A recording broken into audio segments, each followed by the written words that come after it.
Alors j'avais envie de poursuivre un petit peu ce sujet de la loyauté en fait familiale pour rajouter quelque chose qui me semble hyper intéressant, dont j'ai pris conscience il n'y a pas si longtemps, c'est que tes parents finalement représentent tous tes excès, tout ce que tu dois lâcher justement dans cette vie-là. Donc c'est super intéressant de faire encore une fois l'analyse des archétypes. Alors moi j'adore travailler avec des mandalas, c'est-à-dire que tu vas travailler sur le féminin de ta maman. Quelle est l'image en fait du féminin de ta maman? Est-ce que c'était une femme qui était coquette, qui aimait s'habiller, qui aimait prendre soin d'elle? Est-ce qu'elle était sexy dans le sens, est-ce qu'elle aimait plaire? Est-ce qu'elle était dans la séduction? Tout ça, c'est important que tu fasses un peu l'analyse de ce que t'a légué ta mère dans son rapport au féminin. Ensuite, tu vas travailler sur la même chose, mais avec le masculin de ta maman.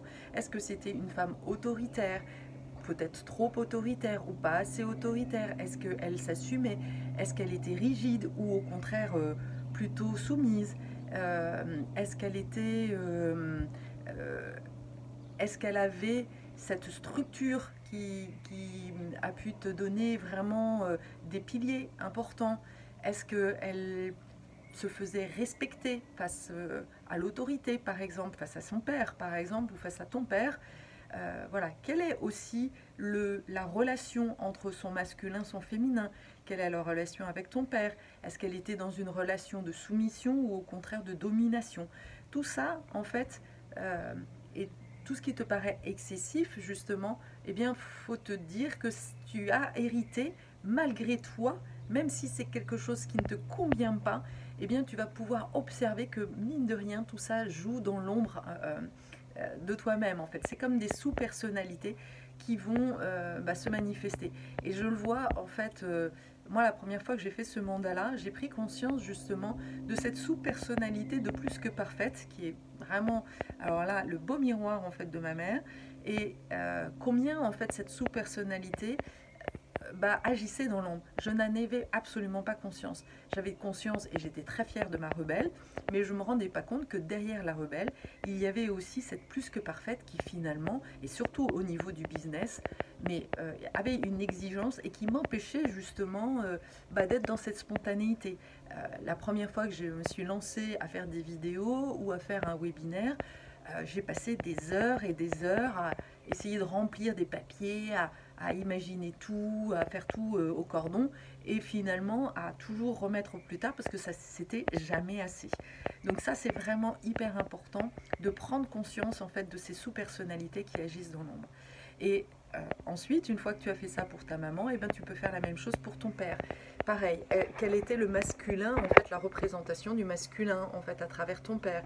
Est-ce qu'il avait une autorité alignée? Est-ce qu'il savait te montrer, en fait, qu'il y avait des limites, mais dans la bienveillance? Ou est-ce qu'au contraire, il était très autoritaire? Est-ce que c'était quelqu'un qui avait une structure? Est-ce qu'il était quelqu'un de très structurant, qui était ordonné? Ou voilà, est-ce qu'il était rigide? Ou au contraire... alors, ce qui est important aussi, c'est au niveau de la puissance, puisque le masculin, c'est vraiment la représentation de la sécurité, et donc de la sécurité et aussi de la puissance intérieure. Quand on dit qu'un homme a des couilles, eh bien c'est ce côté-là en fait. Il a des couilles, c'est-à-dire qu'il sait se manifester, il sait se faire respecter, que ce soit auprès de sa femme, de ses enfants. Il est clair sur qui il est et du coup, il sait le faire encore une fois respecter. Et cette situation en fait va être super importante. Regarder en fait si ton père était un mec couillu ou pas est super important parce que tu as forcément hérité de cette flamme là ou pas. Et souvent en fait les pères qui ne sont pas couillus, eh bien ils vont chercher à travers les enfants, pas tous d'ailleurs, il y a certains enfants qui vont être choisis pour ça, quelque part pour nourrir justement l'ego du père.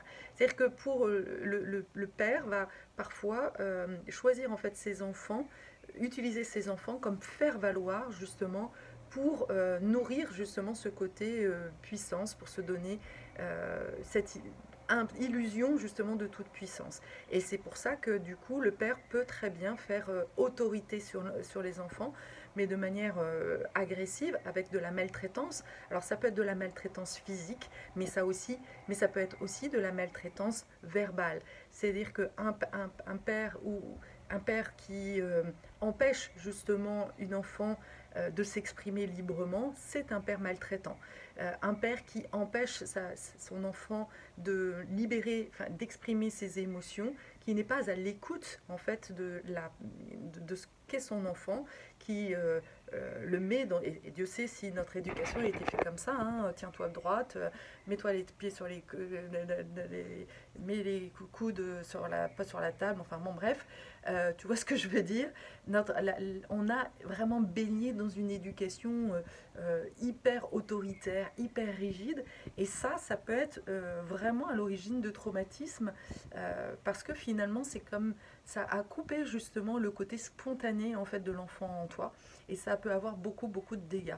Donc ça, c'est vraiment hyper intéressant de regarder tout ce dont tu as hérité, et de regarder, tiens, est-ce que finalement, je ne reproduis pas le schéma familial en m'imposant déjà à toi, en t'imposant à toi une certaine rigueur, de devoir être comme tout le monde, de ne pas t'autoriser un peu d'excentricité dans ta façon de t'habiller par exemple, ou même voilà, dans tout ce qui a été transmis en fait dans l'éducation de ton père.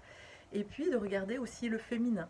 Est-ce que ton père était quelqu'un, voilà, est-ce qu'il avait le cœur ouvert? Est-ce que c'était quelqu'un de bienveillant? Est-ce que c'était quelqu'un à l'écoute justement de ses émotions? Est-ce que c'était quelqu'un d'intuitif?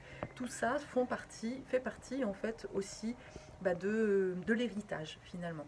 Et tu peux aussi aller plus loin, parce que ce qui est intéressant aussi, c'est que si tu as hérité du prénom de ta mère, de ta grand-mère ou d'ancêtre, eh bien c'est intéressant d'aller un peu faire une enquête, de savoir quel héritage en fait ces grands-parents dont tu as le nom, le prénom, qu'est-ce qu'ils te de quoi tu as hérité, si c'est possible pour toi voilà, d'avoir des informations là-dessus. C'est super intéressant parce que rien n'est anodin en fait.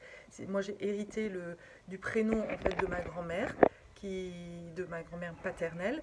Eh bien j'ai appris il n'y a pas si longtemps que ça que c'était une femme très volontaire, mais qui avait beaucoup de